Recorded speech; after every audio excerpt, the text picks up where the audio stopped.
Here's an overview of how the two parts of Proposition 1 would work. We asked Secretary of State Phil McGrain to give us more details on the mechanics of the proposed top 4 primary and ranked choice voting, as well as input from supporters and opponents. We should note that the Secretary of State's office is remaining neutral on Prop 1.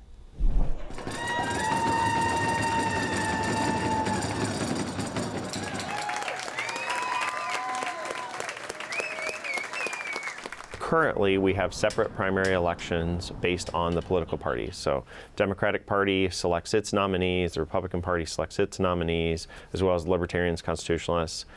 Independent candidates right now skip forward and they just go and appear on the general election ballot. When one party has a dominant majority in an area, then the elections are decided in that party's primary. When you close that primary, you're disenfranchising any voter who chooses not to align with that party. They are no longer able to vote in that taxpayer-funded election. There was this court case that actually said that that was part of the voting process, so we went ahead and we closed our primaries. What we did was allow the party to actually decide if they want to close their primaries and if they wanted to open to any other groups or anything else. So Democrats, they left theirs completely open. Republicans did not want the crossover voting that is currently happening within the state of Idaho, and so we closed ours. Right now, with the Republican Party primary being closed, if I choose not to register with the Republican Party, I can't vote in that election, and that is a taxpayer-funded election. I don't necessarily want to go vote in another party's primary because it's the Republican Party primary that matters. And so you really are closing me out of something that should be my right. There are a plethora of issues created by the Republican Party's decision to close its primary.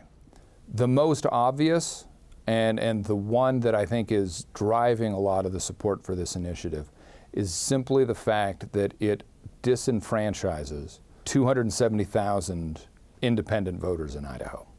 I think that's where the Reclaim folks are being very disingenuous.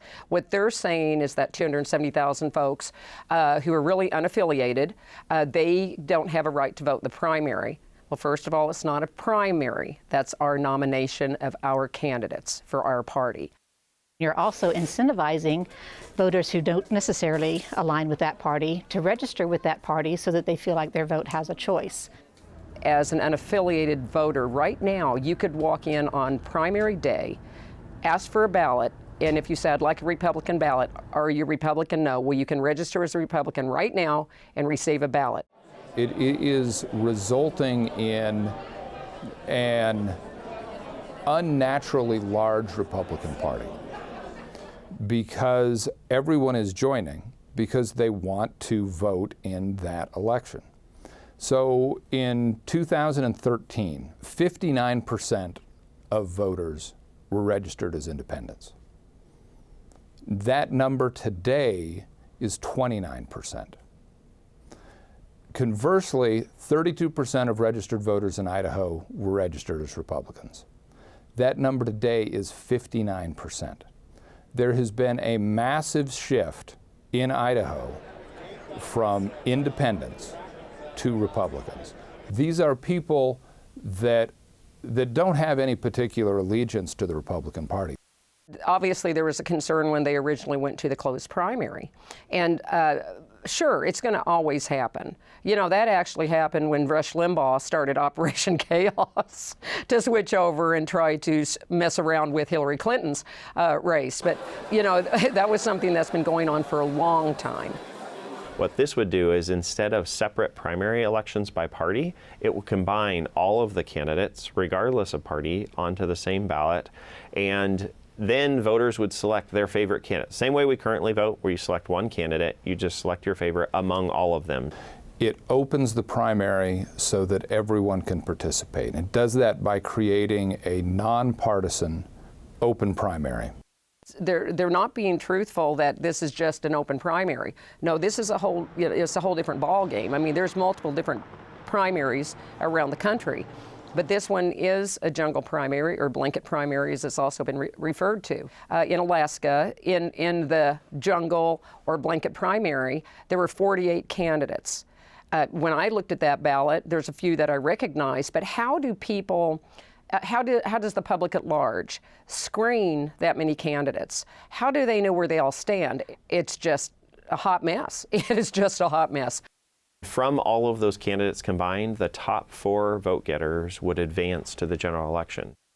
It is a conservative state, and it is a largely Republican state. Democrats have actually been pushing this across the country in areas that they want to try to secure more liberal policies, getting more Democrats elected. That has been their end goal. What they don't want is they don't want to go in and not really feel like they have a say. That is, their say is their person they're pushing forward. If their person they're pushing forward is saying something that's going to grasp voters in the general election in a broader way, then they have a shot, because there are Republicans on all sides. If you have a top 4 primary election, you're probably going to end up with 2 or 3 Republicans in the general, probably 3 for most elections. So if you end up with 3 Republicans and 1 Democrat in the general election, you can imagine a scenario where the Republican vote gets split and a Democrat wins with a minority of the total vote. And I would suggest that that would be a poor outcome. It's not reflective of the desires of the electorate as a whole, so that's not what we want. In order to avoid the vote splitting problem, the general election will use ranked choice voting.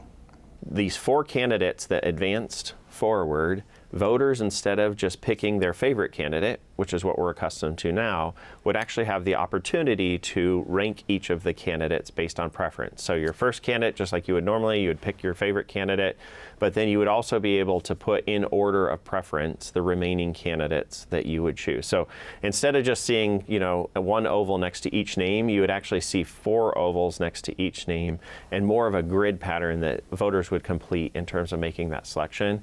And at that point, I get to express my preference in order so that the ultimate winner has support from a broad range of voters. When votes are counted, everyone's first place vote is counted. If someone gets to 50%, then that person is the winner. If nobody gets to 50%, then you remove the least popular candidate.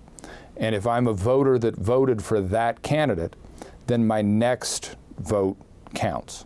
Subsequently, if no candidate got a majority of votes, we would go through multiple rounds using those ranking systems to find an ultimate selection to determine who the winner was. It is very difficult. And you've got to remember, we've got an aging population all across this nation.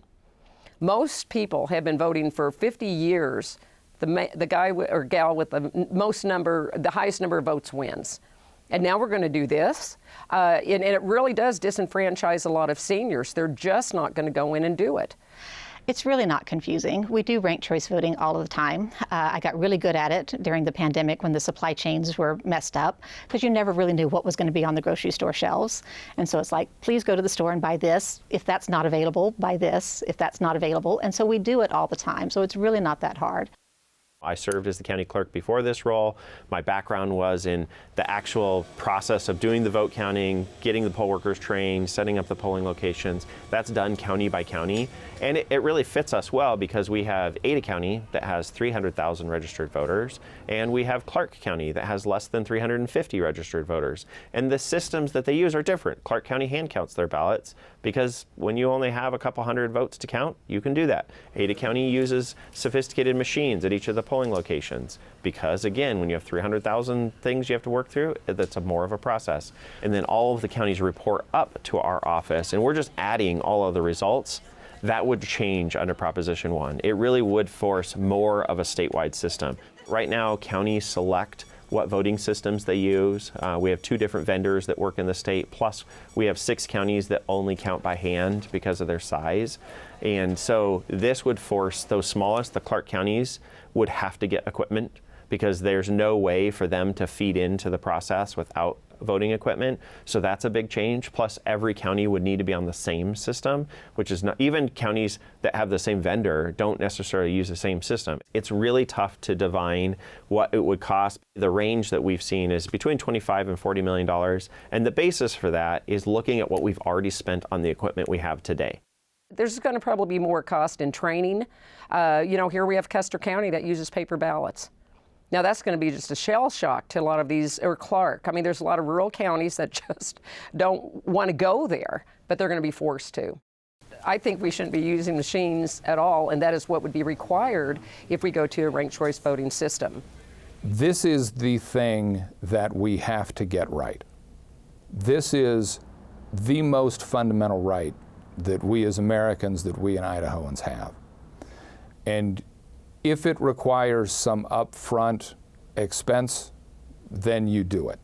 You could get sold on an idea of an open primary. The problem is once we get the open, even if it were to pass and that's what we had, it wouldn't last very long because people would be frustrated to no ends. So I know there are Republicans out there that are swapped over and they are out there beating the drum, but they're beating the drum to open primary. They're not beating the drum to ranked choice voting. I also know Democrats that actually do not want this. They say the same thing as Republicans. This is convoluted. This is ridiculous. Why would we actually do this? Prop 1 would destroy our state, and it would more or less take us from a conservative Republican state to a much more Democrat moderate state. The fact that my neighbors who don't want to identify as a Republican or as a Democrat or as a member of the Constitutional Party or as a Libertarian don't get to vote in what are, practically speaking, the most important elections in Idaho is grossly unfair.